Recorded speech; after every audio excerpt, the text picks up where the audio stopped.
Well, it wasn't that long ago, guys, that we continued hearing repeatedly the same lie over and over and over. America cannot do anything to secure the border we need comprehensive immigration reform. We have to have immigration reform. We have to pass a new law because we don't already have laws and codes and rules and regulations on the books that would allow us to actually close the border that we claim that we have. Except if you take a look at the apprehensions that have happened on the U.S.-Mexico border, just look at that. Just look at that. Because they're not coming anymore.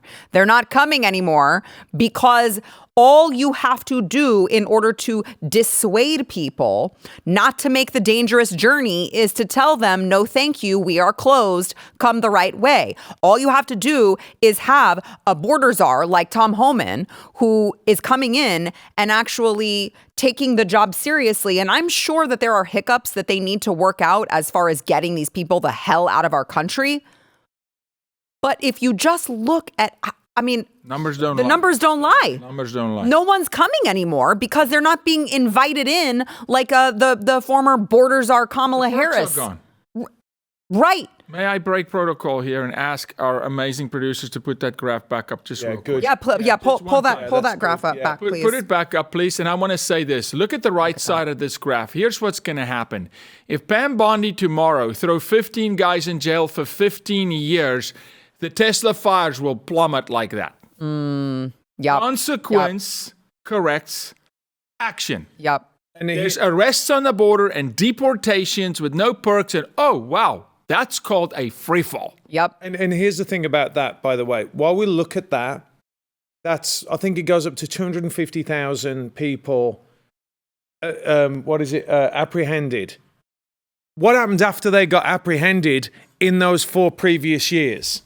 They didn't send them away. Right. They let them out. So that's an apprehension. So this is an important distinction. That's an apprehension, a catch and release. Yeah. So they're coming in anyway.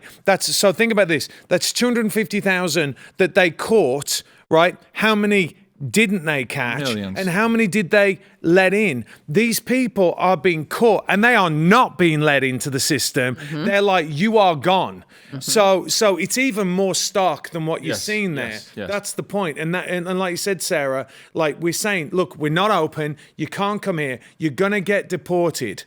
Right? And I'd imagine that the majority of those people there are the bad people that they're getting, because the good people are the good people, the good people are waiting in line. Yeah.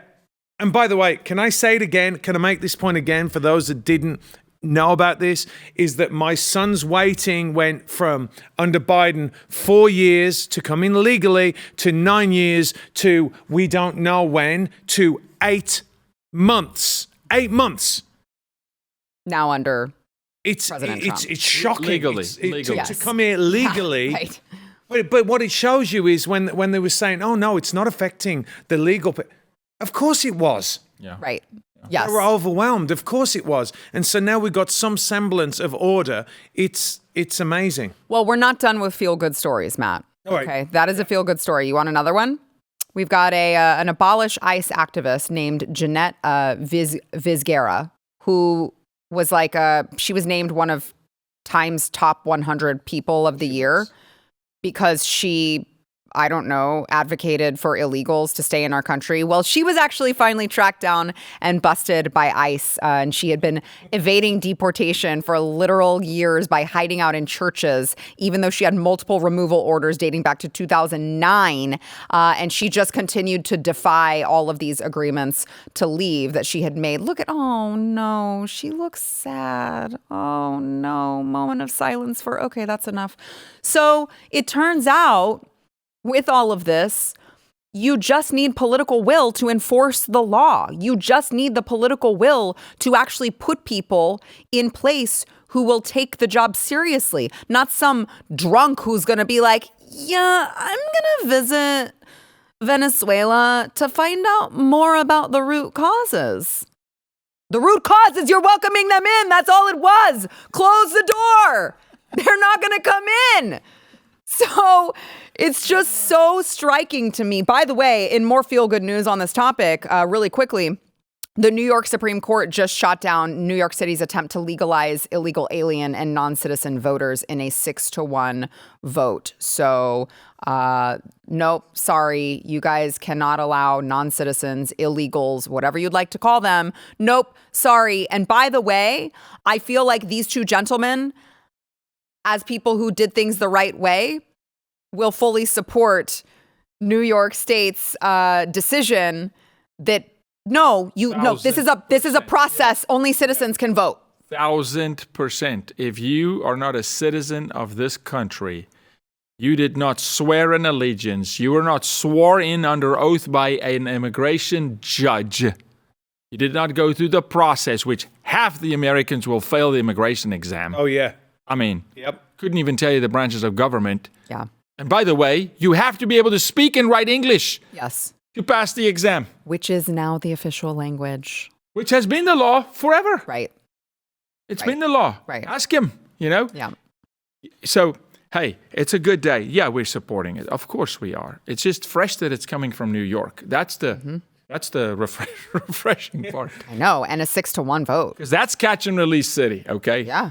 Well, not anymore. They're feeling it, exactly listen, right. When I was there recently for the Protocol 7 premiere, and you walk down the street, they are absolutely flooded with illegals, and it is bad.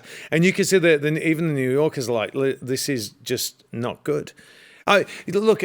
Part of the issue is that America is so massive that they've been getting away with it for such a long time, but the stupidity of them putting him in Manhattan, which is one of the most concentrated places, which is a built-up area. You see it when you walk down the street. Yeah. Like you don't see it so much in California because it's so massive. Right? Yeah. I went to the Roosevelt and did the thing at the Roosevelt. Yeah, the whole deal got thrown out of the Roosevelt, and it's New Yorkers were complaining. I can't go to my deli; it's giving to the migrants. I can't go to my laundromat because New York is just basically 10 city blocks duplicated. Yep. Yeah. You live in a 10 city block radius. You got your laundromat, your donut shop, your pizza, and liberals were suffering, going, my whole life is changing because I can't function. Right.